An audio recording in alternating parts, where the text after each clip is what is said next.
Welcome to my first actual video on this channel. Today we'll be doing a antenna review. It is the HamGeek Mini antenna. It's really interesting. So the tuning kit itself, here are the dimensions of it. The power is 20 watts, SWR 1 to 5. And then it goes up to 470 megahertz, which is interesting because I've only used high frequency on this.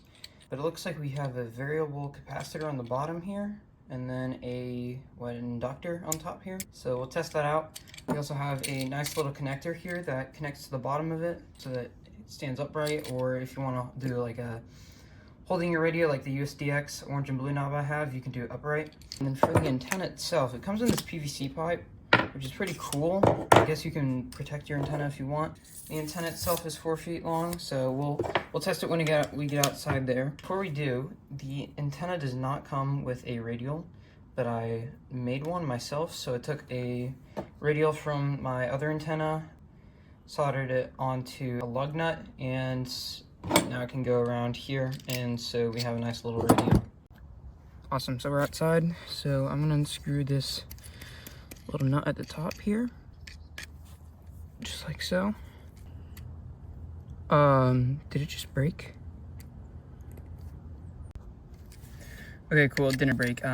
It's just that little piece right here just came loose, and so I had to take the antenna off, hold the screw that the antenna screws onto, hold that, and just push this back down.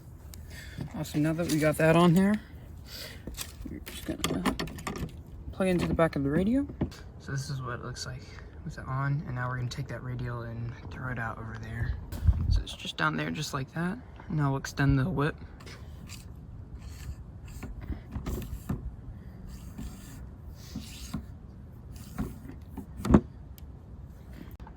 So this is our setup right now, G90, the whip and the radial. Turn it on, we're on 20 meters.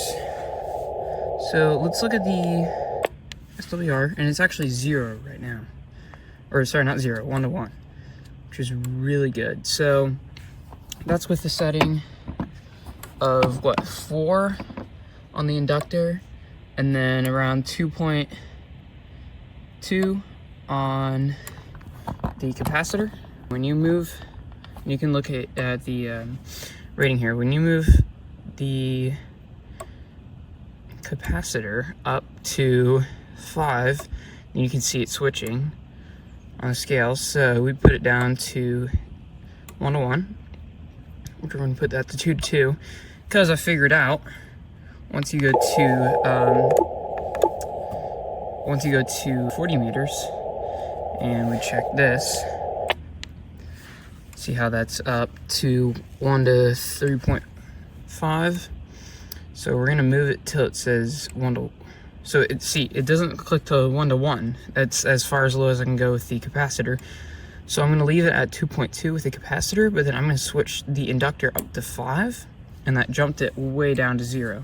Or sorry, I keep saying 0, it's 1 to 1. If we do that, we go to back to the 20 meter band.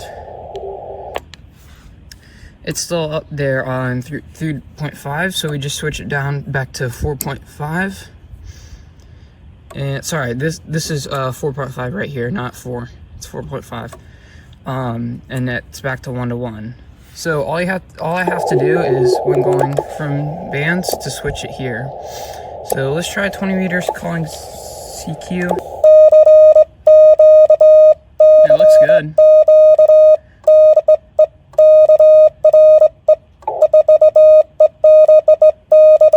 We'll see about 21 here.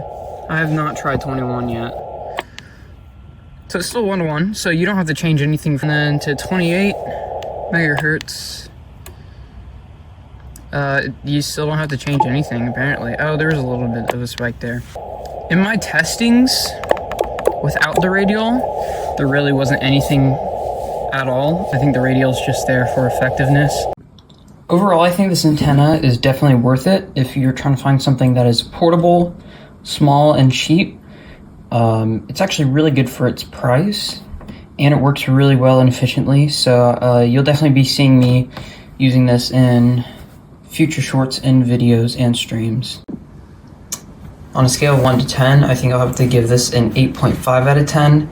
The only reason why is because it can only do 20 watts and not 100 watts. So if you want to go with a higher wattage, you're going to have to do a different antenna.